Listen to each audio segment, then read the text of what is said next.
In this week's tennis fitness video, I'm going to cover 3 tennis-specific fitness exercises to help you move more efficiently than a builder after eating a steak bake from Greg's.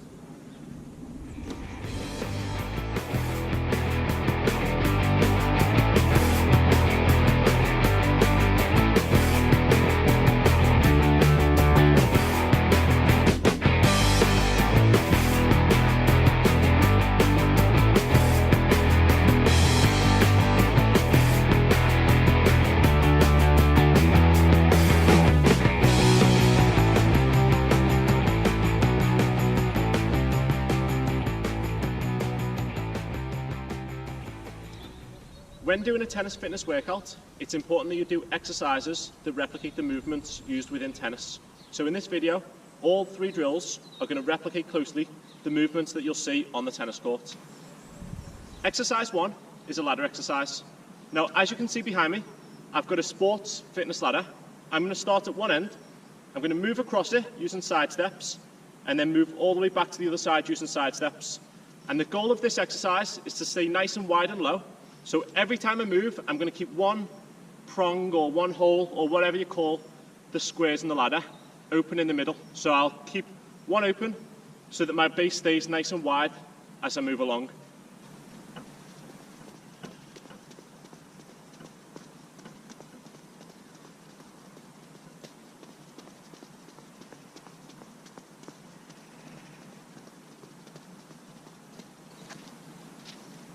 A little tip to help you with this exercise is to subtract 6 inches from your height. So what I say when I mean that is, when I walk around, I'm 6'1", or at least I like to think I am. When I'm doing this exercise, or when I'm moving on a tennis court, I'm a lot wider and lower, so I'm moving at 5'7". And as I move, I'm going to try and stay at this height all the time.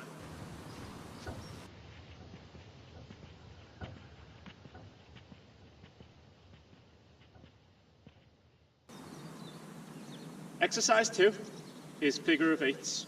I've got a hurdle on either side of me, and I'm going to start in the middle of the hurdle with a medicine ball. I'm going to be circling around in a figure of 8 motion, and every time I move around the outside of one of the hurdles, I'm going to shadow a ground stroke with the medicine ball in my hand. This is really good for practicing your forwards and backwards movements that you're constantly doing every time you're playing tennis.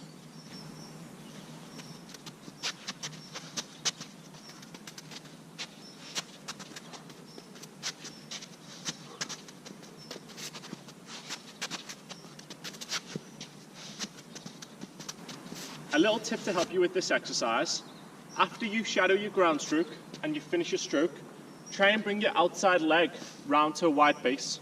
This will help you establish a little bit of balance. It'll help you get your hips through every time you throw, and most importantly, it'll help you push off and recover back in the other direction when you're ready to move.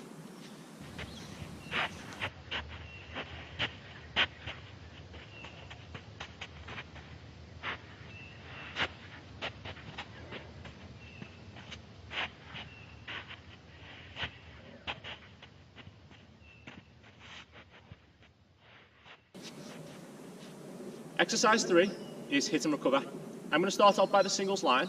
I'm going to move around the cone, shadow a ground stroke, and recover back to the singles line. Now, as you can see behind me, there's 4 different coloured cones. So on the first one, I'm going to move around the blue cone. The second one, I'm going to move around the green cone. The third one, the yellow, and the fourth, the red. So each time, I'm practicing different movement patterns, different hits, and different recovery patterns after each stroke.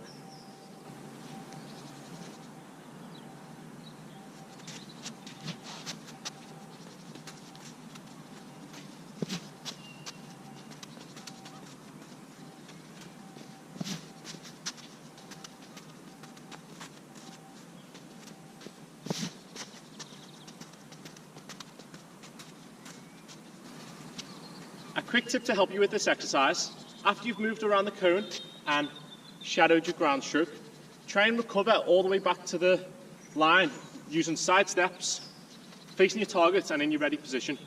So this will replicate the movement that you use in tennis on a recovery.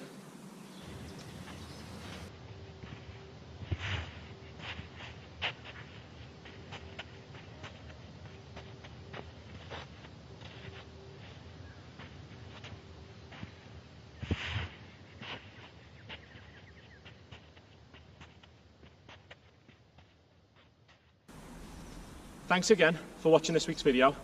I'm a little bit out of breath here, which shows just how unfit I am, but six pack for summer 2019 is still on. So be sure to like, share, subscribe, comment, and thanks again for watching.